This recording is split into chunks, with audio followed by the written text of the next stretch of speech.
و وصینا الانسان بوالدیه احسانا، ما حکم محکم کردیم برای انسان، مطلق انسان، بوالدیه در مورد پدر و مادرش احسانا، که روش نیک بکو، بر روش نیک کردن دفع میکنه. پدر و مادر بزرگترین کسانی هستند که به تو نزدیک است، سبب حیات تو در دنیا شده، که تو در دنیا پیدا شده ای لیکن حق عبادت نداره. قطع از روش نیک میشه، نه که عبادتشان عبادت نمیشه. وقتی که پدر و مادر مستحق عبادت نیست، هیچ کسی دیگر مستحق عبادت نیست. چرا؟ منعم حقیقی الله است و بعد از او در مرتبه دوم سبب و وسیله حیات و زندگی تو در دنیا کی شده؟ پدر و مادر. لیکن و حق عبادت نداره، حق احسان داره. یک دوم بر بیان میکنه، نظام اسلام امر میکنه که پدر و مادر احترام شوه، بپذیر گپایش، قطعشان روش نیک بکو. در موضوع عقیده برای از یاب بسیار به لهجه نرم پیشکش بکو که حق ادا کنی. حملته امه، ورداشته در شکم خود، امه مادری امید انسان، کرهن به بسیار مشقت و تکلیف، و وضعته تولد کرده ای رضایی ده ای را کرهن به سختی، و حمله و فصاله مدت و برداشت ازی و فصاله جدا کردن ازی 30 شهر، 30 ماه مکمل، یک دم تکلیفات تیر کردن. حتی اذا بلغ اشده، تا ای که وقتی برسه انسان اشده دم کمال قوت خود، ام از نگاه جسم ام از نگاه عقل، و بلغ 40 سنه، برسد 40 سالگی. قال بعد از آدم نیک، ای فرزند خیلی صالح، چی میگه؟ رب اوزعنی، پروردگار مرا الهام کن، نصیب کو ان اشکر، که ما شکرگزاری پاسداری بکنم نعمتک، از نعمت تو، التی هم نعمت انعمت علی، که در شان ما کرده ای، یعنی بالای ما کرده ای، و علی والدی، بالای پدر و مادر ما کرده ای، و ان اعمل صالحا، که انجام بدم کاری نیک ترضا، که پسندیده پیش تو باشه، و اصلح لی فی ذریتی، صلاحیت بده برای من، یعنی صلاحیت بخشش کو در اولادم. انی تبت، ما رجوع کردم الیک به سوی تو ای الله، و انی من المسلمین، ما از جمله کسایی هستم که مکمل تسلیم به نظام توستم. قرآن چه هدایت میده؟ اولاد الله امر میکنه، میگه من انسان امر کردم که امرای پدر و مادر روش نیک انجام بده. چه رقم روش نیک؟ قرآن یکی از مزایایش است که هرگاه تو را حکم میکنه، انگیزی اینمی حکم برات بیان میکنه که سری تو آسان شوه، و امی انگیزی تو تقویت پیدا بکنه. خدمت پدر و مادر امر بسیار مهم است. خود زمانی که تکالیف و مشقت پدر و مادر که سری تو تیر کرده او در پیش رویت بیاید، این دیگه بسیار تو را قوت میبخشه. سخت به کمال اخلاص و صداقت تو خدمت پدر و مادر میکنی. الله اول از مادر ذکر میکنه و واقعا مشقت مادر از پدر که زیاد است. یکی دوم، پدر گاهی بزورم چپیلق کوری میکنه تا از تو خدمت میگیره، خب لیکن مادر بیچاره هیچ زورش نمیرسه. دمو خوردی امالی مادر رقم چیستا بدگویی میکنه اولاد میکنه، نه باز از پیش میگریزه و بیچاره خب بیرون در تنگی برآمده نمیتونه. باز مادر از پسان که بری خوش شفقت است، باز چیزی برات نمیگه. پدر الا کدنید نیست که یک دفعه اگر تو گپ در مقابلش گفتی، در مادر هر رقم دشنام اولاد میگه، به پدر دی دشنام داده نمیتونه گپ بده، نخواد که در روی سرکم از پیشش خلاص شد تا که یک قخمال نکد شه. همون طرز نیست. قرآن به اینمی نکته اشاره میکنه که اول حق مادر است. تو خبرداری تکلیفای مادر؟ حملته امه کرها، به بسیار مشقت برداشت در شکم خود. یقینا 9 ماه طفل در شکم مادر چیسته هسته.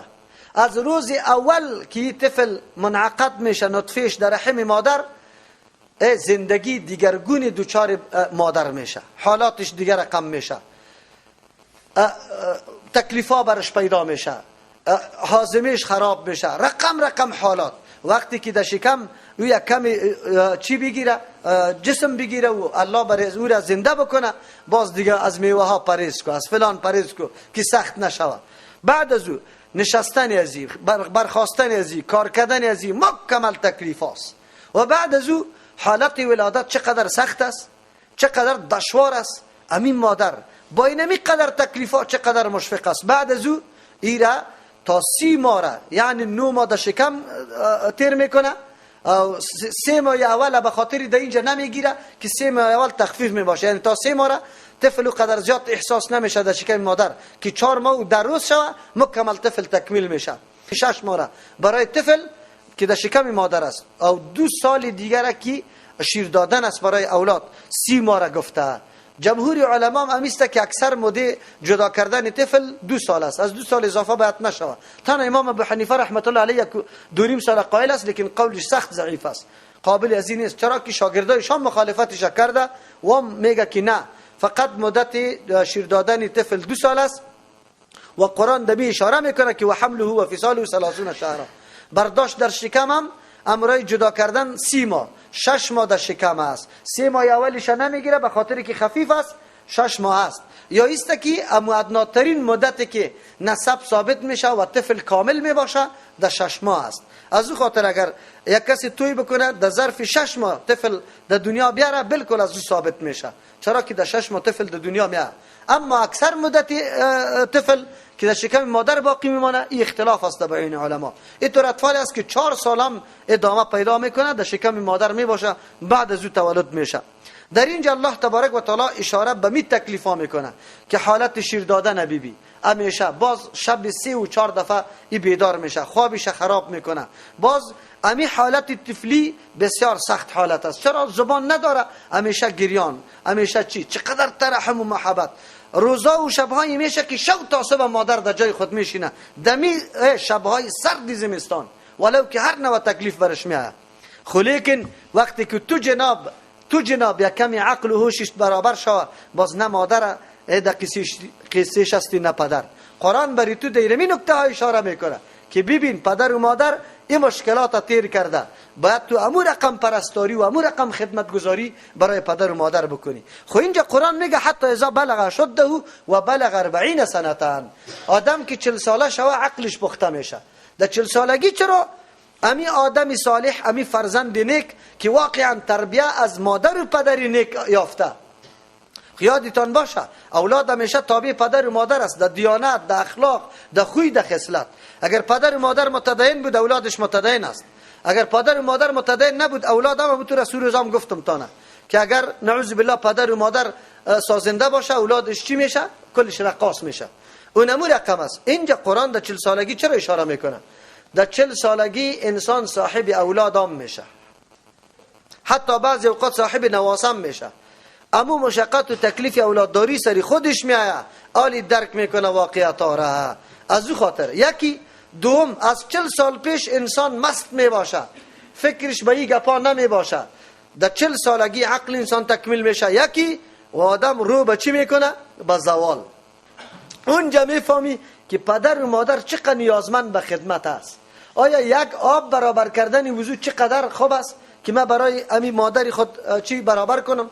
چرا؟ به خاطری که او امی قدر انرژی و طاقت و توان نداره، اولادا را آورده، این ما را کلان کرده، این تکلیف ها را کشیده، در او قدر قوت باقی نمانده که خودش بره آبی وضو بگیره.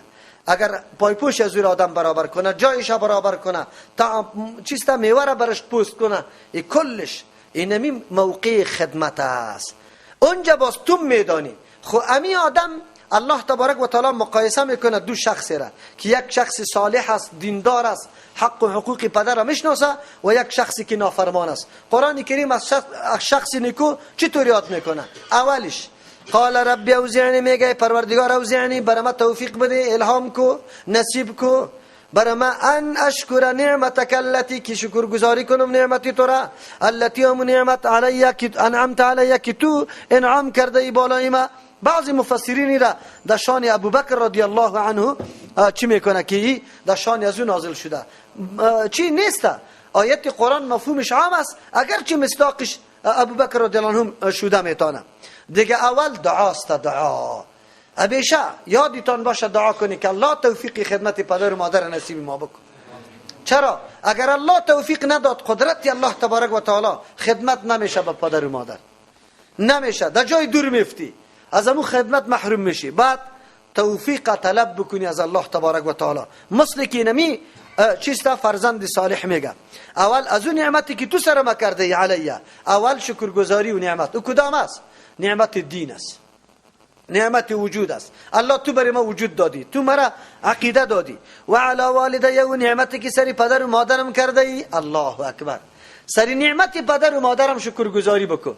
کدام پدر و مادر؟ امو پدر و مادری که واقعا تو را در راه هدایت گذاشته، از روز اول تو را در قرآن شاند، در مدرسه روان کرد تا که عقیده تام درست بود و امروز فرق میتونی خوب و بد، حق و باطل، توحید و شرک، سنت و بدعت. خوشا به حال اینطور پدر و مادر که اولاد خدا در اینمی طور مرکزا روان میکنه. او طور پدر و مادر نه که قطعت خفاسته که چرا پیدا نکدی پوله ولو که ازر را باشه.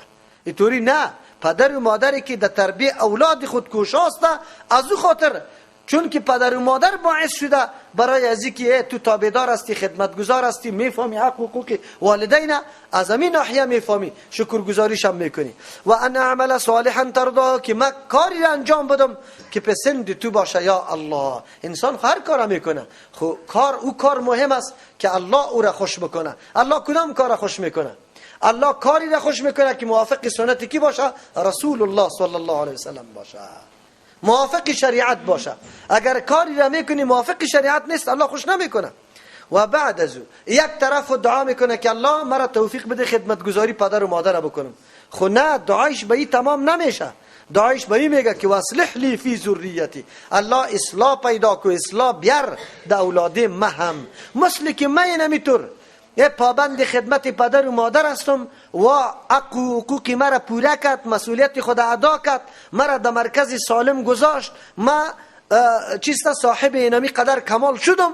الله مرم توفیق بده که اولاد خدا چو تربیه بکنم در مرکز درست. از او خاطر در مورد اولاد خودم دعا میکنم.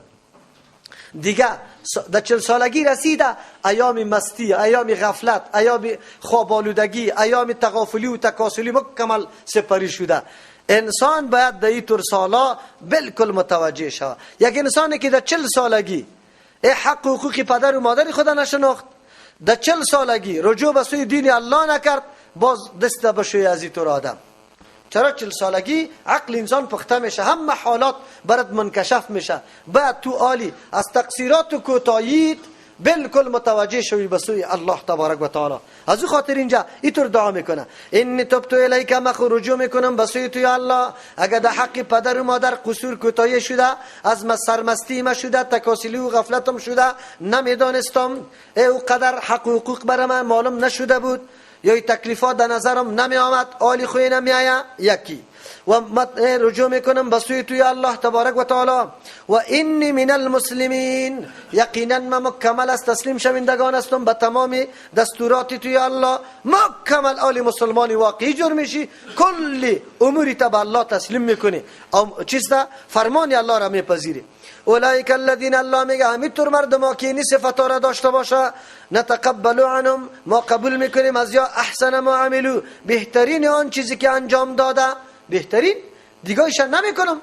نه، کلی اعمالی تو را آدم عالی بهتر از کلش قبول میکنم. یک مانا.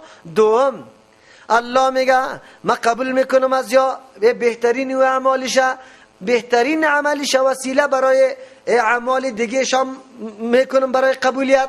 چون که بهترین عمل انجام میده، بعضی کارهایی که احسن نیست خویی انجام داده، الله به برکت اعمال احسنش ایرم الله جزا چی بدل میده، عوض میده. اگر ما و شما مکمل تابعداری سنت رسول الله را در اعمال بکنیم، بعضی خطاها و تقصیرات ما را الله امورم بر ما معاف میکنه و پاداش میده، به خاطر که اعمال نیک احسن انجام دادیم. احسن عمل امور میگه که خالص برای رضای الله باشه، چیست ان تعبد ربک کانک تراه. احسن عمل امور میگه که موافق نقشی کی باشه، رسول الله باشه.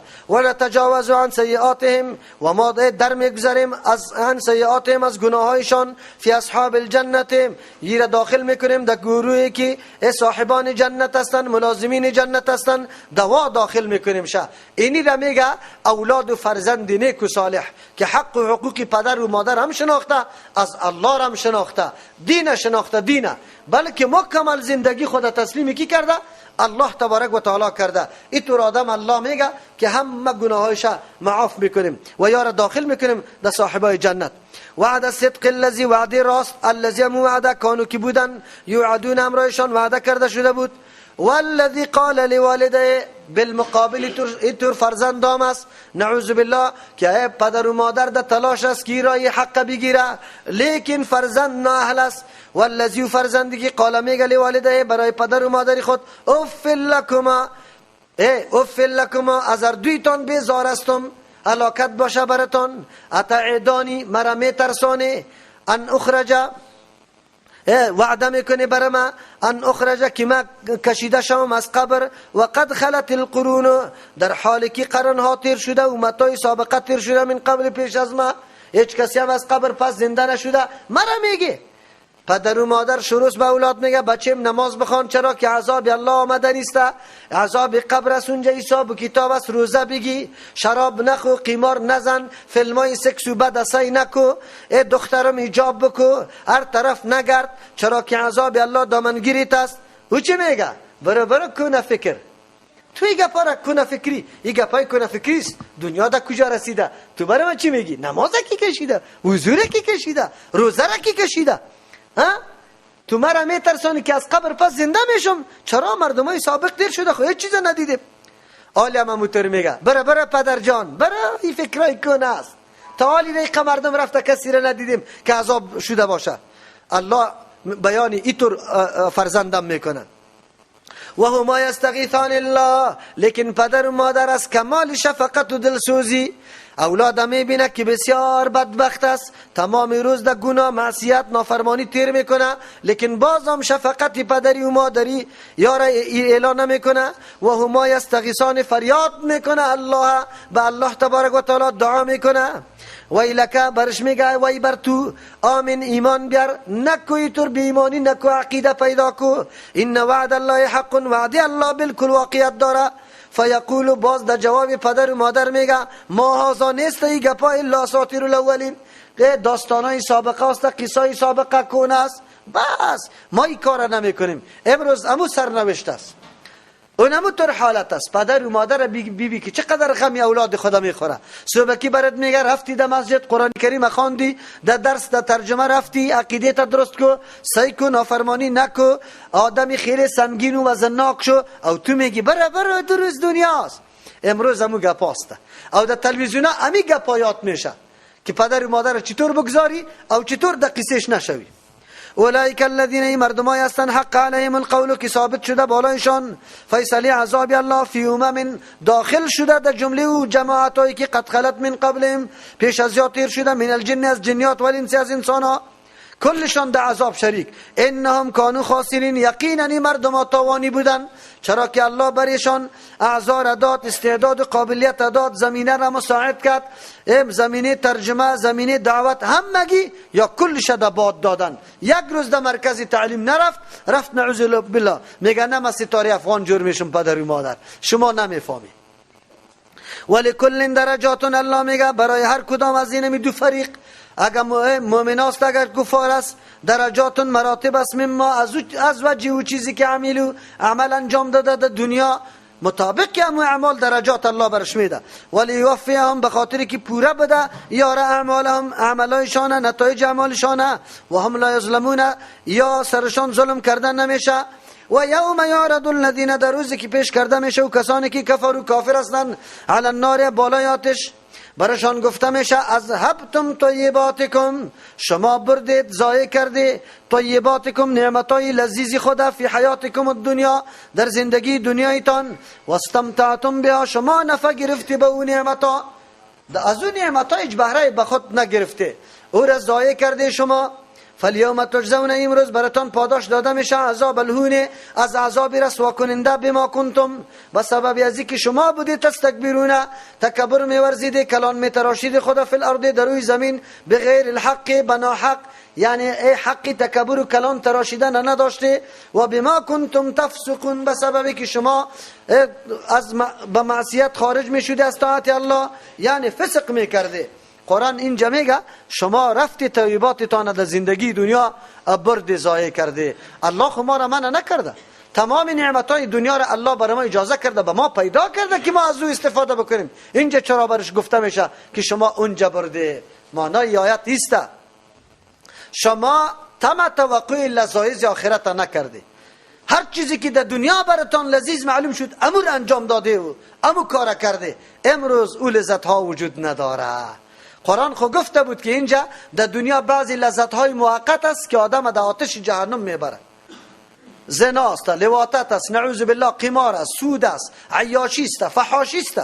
خو شما امی کلی کارا را صرفه نکردید در دنیا انجام دادی. از او خاطر شما احکام الله را سبک دانسته، از آن چیزی که شما را منع کرده بود سبک دانسته، آل عذاب هونم شما را گرفتار کرده. یک توجیه است.